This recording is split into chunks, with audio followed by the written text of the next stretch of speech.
Halo, selamat siang Tribuners dan Sobat WK. Jumpa lagi dengan saya Eko Priyono, manajer peliputan Tribun Network. Kali ini spesial, saya sedang berada di APM Equestrian Center di Tiga Raksa, Kabupaten Tangerang, Banten. Saya bersama Ketua Umum KONI Pusat, Letnan Jenderal TNI Purnawirawan Marsiano Norman. Assalamualaikum Bapak. Waalaikumsalam, apa kabar Mas? Apa kabar? Baik, Selamat datang. Siap. Di APM Equestrian Center. Terima kasih. Di sini tempat kita mempersiapkan atlet-atlet berkuda. Di sini tempat kita juga melatih kuda-kuda kita.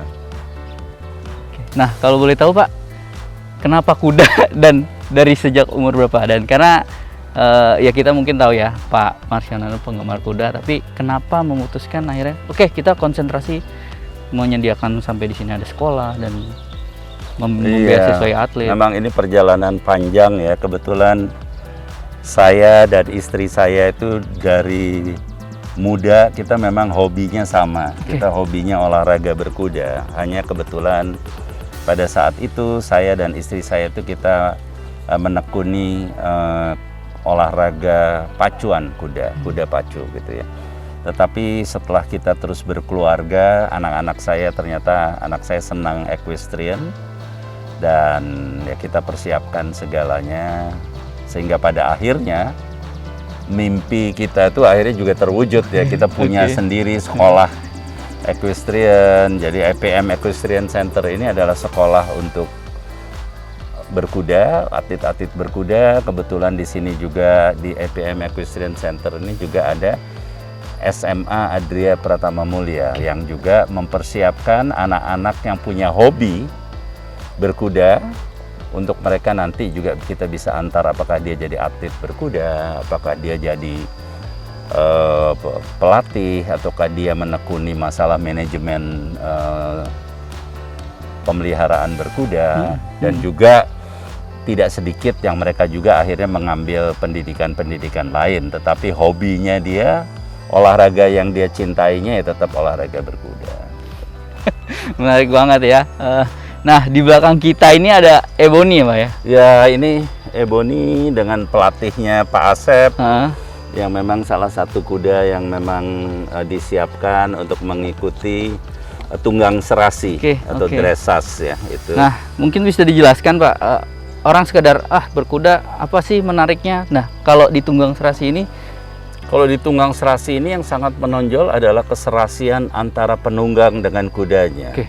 Bagaimana seorang penunggang itu bisa memerintahkan kudanya untuk mengikuti apa yang dia mau gitu ya. Dan ada di dalam satu pertandingan itu ada beberapa ketentuan-ketentuan yang harus diikutinya.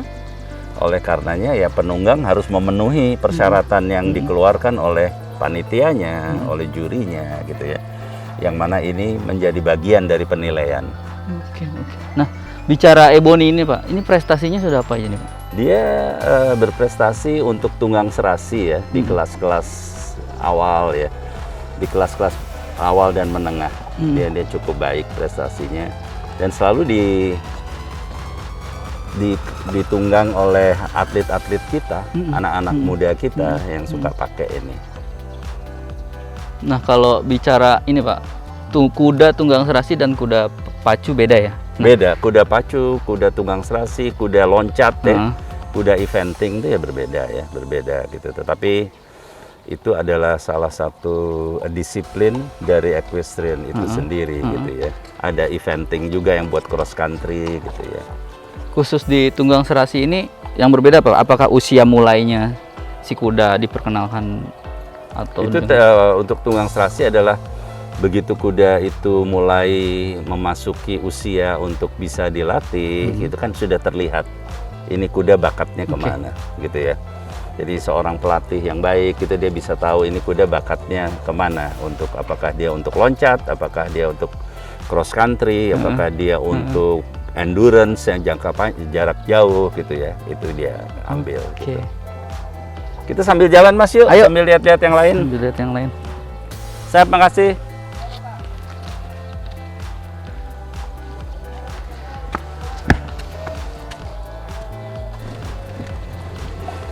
Nah, ini asrama buat murid-murid kita. Jadi yang anak-anak SMA kita, asramanya di sini. Mereka juga kalau pagi, setelah bangun pagi, mereka langsung persiapannya pertama olahraganya berkuda. Habis berkuda, dia nanti mandi, baru dia pelajaran di kelas.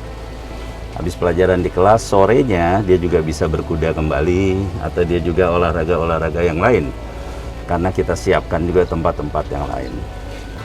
Ide awalnya gimana Pak? Akhirnya kayaknya saya harus menyalurkan bakat-bakat atau ya membina atlet untuk...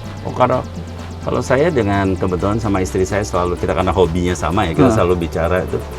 Kita selalu melihat kadang-kadang orang-orang Indonesia yang bekerja di luar negeri, yang di bidang berkuda ini kan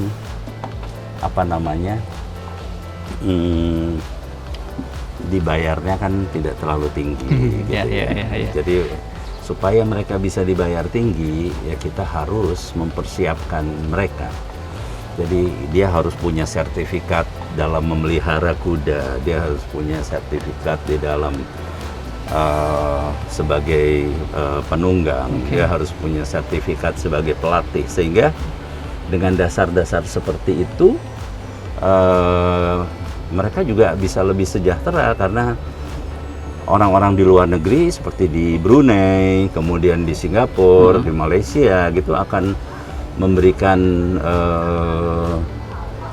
tunjangan yang lebih baik kepada mereka gitu. Ini kuda-kuda kita nih. Ini apa nih disebut Ambassador Hall? Iya, kita mau lihat kuda ya sebentar ya. Boleh.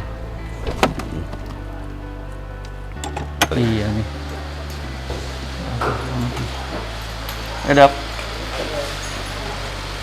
Nah, ini bisa dijelasin Pak. Ini tempat apa kuda kalau dia dimandikan atau sebelum dia ditunggang, di sini dia dipersiapkan. Setelah dipersiapkan di sini, dipasang peralatannya, baru dia naik. Jadi, Mas, ini pelatih kita, Pak Asep. Ini dokter kita. Pak Asep, iya. Dokter Dila, Dokter Mansyah, ini dua-duanya dokter yang ngurus kuda-kuda ini. Siap. Jadi, ini dari Tribun. Boleh tanya mereka tuh. Jadi mereka ini yang memelihara stamina kuda-kuda kita, yang ngobati kuda-kuda kita. Kalau pada saat dia sakit dan lain sebagainya. 1 kali 24 jam mereka tinggal di sini. Standby di sini. Nah, ini di sini ada berapa total nih Pak? Yang di sini ada 39 ekor. Terus kita ada kandang-kandang yang lain nantinya. Di sini kandang kuda prestasi, kandang kuda buat sekolah menunggang, buat riding school di sini. Oh, ini seperti tadi habis dipakai. Iya. Dimandiin lagi nih Pak? Dibersihkan, dimandikan, baru dia masuk lagi ke kandangnya masing-masing. Bagus-bagus ya. Sebenarnya jinak-jinak juga. Kenapa harus seperti itu Pak? Kenapa harus? Ya kan dia harus bersih dong. Oh gitu? Ya, karena dia habis dipakai kan dia harus dimandikan, harus ini gitu kan. Supaya dia juga badannya juga bersih. Iya. Oh. Jadi kayak kulit dari jamur. Oh iya kayak kita aja juga berarti ya. Kalau banyak lalu dibilas. Harus dibilas, itu kan. Nah, itu kan nanti disiram deh itu. Keringatnya dibuang dulu. Tuh, keringatnya. Oh iya, oke. Hey.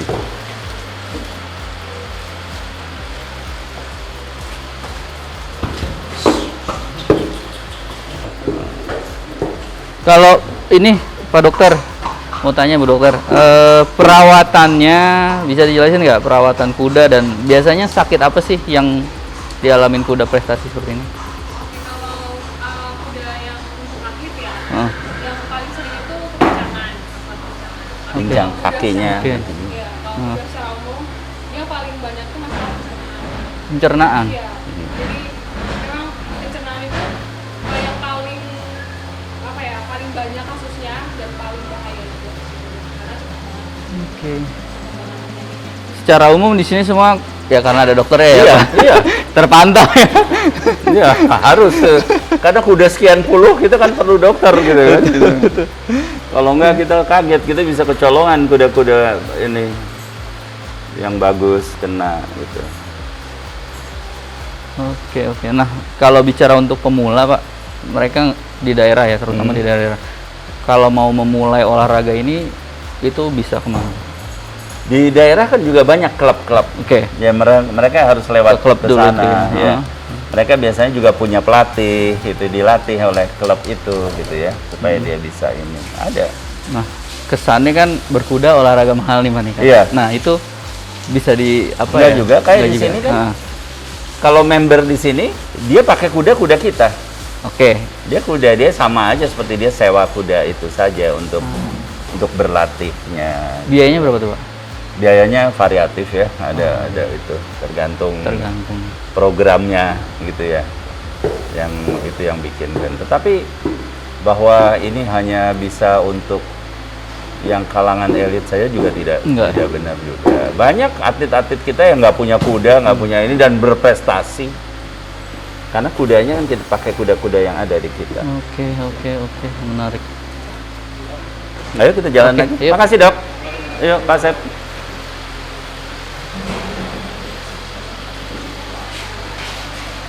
Mau lihat kandang kudanya nih. Halo. Nah ini Levisto. Ini juara ini mas. Oke. Ini juara.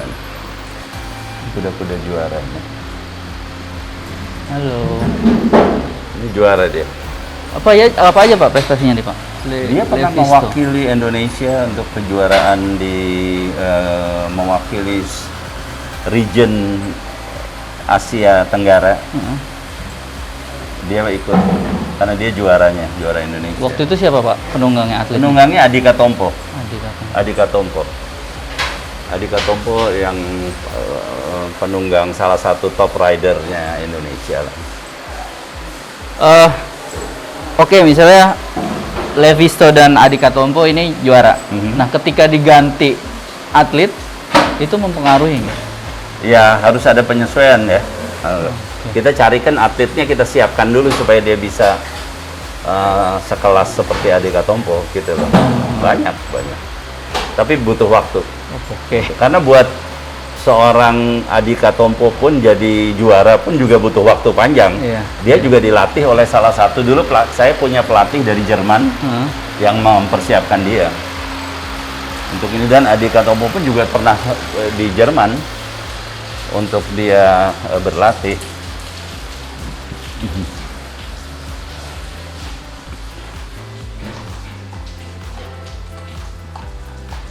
Pada saat Asian Games kan dipakai modern pentathlon. Betul. Di modern pentathlon itu seorang atlet itu pertama dia berenang. Habis berenang dia anggar. Oke, enggak. Habis anggar dia berkuda. Habis berkuda dia lari dan menembak. Gitu, jadi 5 itu. Nah, ini tempat-tempat yang kalau kita ada pertandingan kan pesertanya dari mana-mana, dari Bali, dari Jawa Timur, dari mana, ya mereka banyak tidur di sini. Ya, semacam guest house. Guest house-nya ini, asrama ini untuk guru dan untuk atlet kita juga. Guru-guru SMA. Guru yang didatangkan, pelatih yang didatangkan, itu kan semua berarti dari. Iya, semua tinggal di sini. Semua tinggal di sini. Nah, untuk yang beasiswa tadi Pak, gimana caranya kalau kita mau dapetin beasiswa di EPM ini? Pertama kita cek bakatnya ya. Oke. Dia ada bakat nggak ya buat olahraga berkuda ya, gitu. Kita tes kompetensinya dulu gitu ya. Karena dari situ, karena kan kita mengembangkan dia sebagai atlet berkuda. Ya. Karena kalau enggak ya sulit dia gitu. Ini yang kemarin kita Asian Games ya. Ya.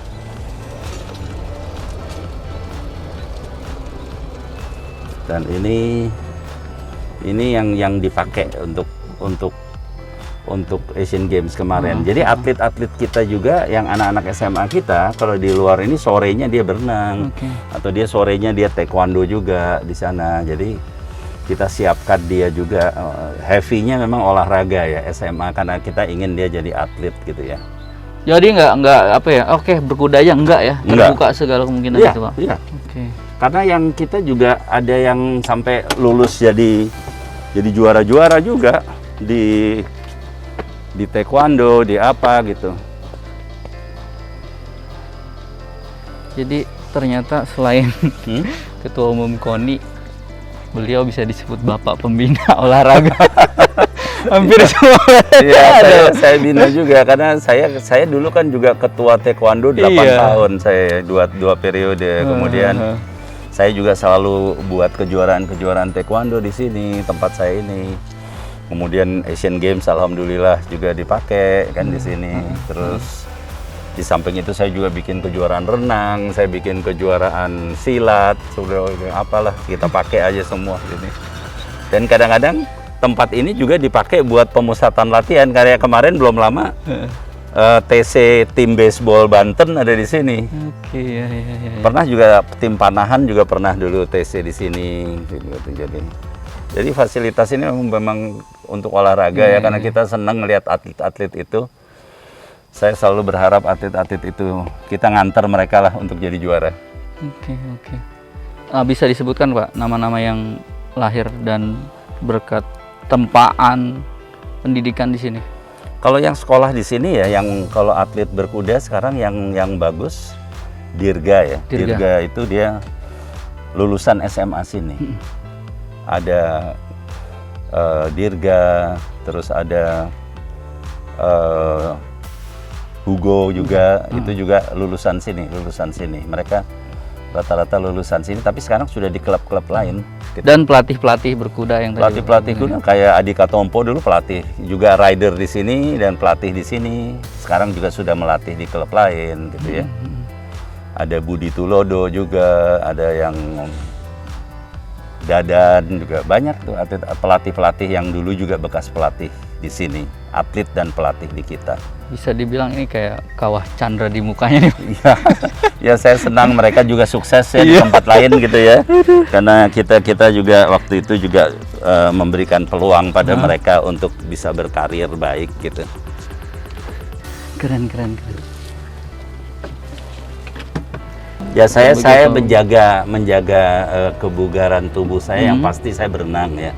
Saya selalu berenang, saya jalan kaki, sekali-sekali saya naik kuda gitu ya. Itu yang saat ini yang selalu saya kerjakan untuk memelihara kebugaran tubuh. Karena ya, kita memimpin KONI kan juga kegiatannya itu sangat banyak ya. Kita travelingnya juga sangat banyak kemana-mana gitu. Sehingga hal ini yang harus juga ditunjang oleh fisik yang memadai. Nah, bicara prestasi berkuda sendiri Pak, Pak Ketum pernah bilang, ini kalau diseriusi, berkuda ini bisa berprestasi di Olimpiade. Oh bisa. Karena kita juga pernah membuktikan ya bahwa Indonesia pernah ikut Asian Games, Indonesia juga SEA Games pernah juara gitu ya. Tapi memang untuk Olimpiade butuh waktu. Kendalanya apa nih? Pastinya yang salah satunya kuda ya. Kuda yang untuk Olimpiade kelasnya kan kuda beda, yang betul-betul sudah luar biasa ya itu. Dan kuda-kuda itu juga harus dilatih, disiapkan dalam jangka waktu yang panjang ya, gitu ya. Tapi ini mayoritas kuda yang di sini impor ya Pak? Atau gimana sih nyebutnya? Ada sebagian ini kuda-kuda sini kebanyakan memang kita kuda jenisnya warm blood ya, dia didatangkan dari Jerman.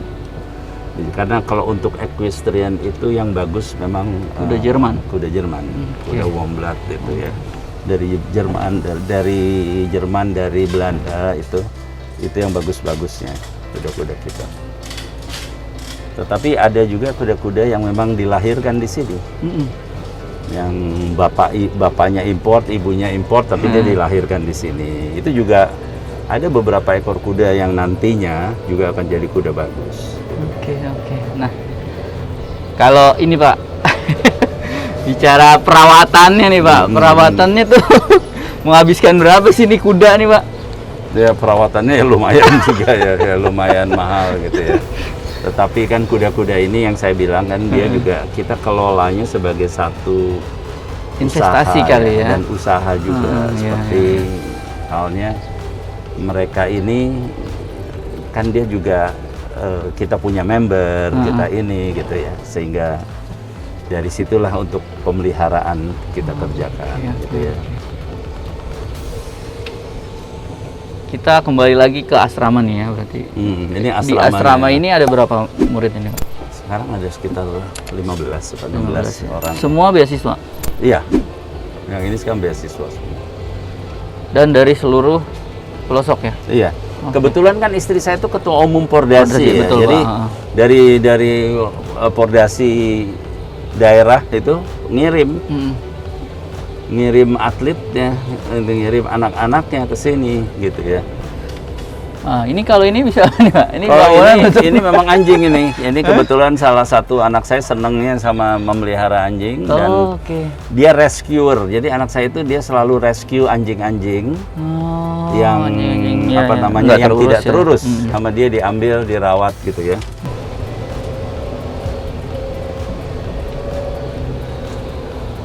Nah kalau ini, Pak, kalau ini memang yang seksi peternakan. Jadi ini kuda-kuda yang di sini kuda hamil atau anak kuda atau apa gitu. Ini rata-rata kuda yang memang dikawinkan untuk ini.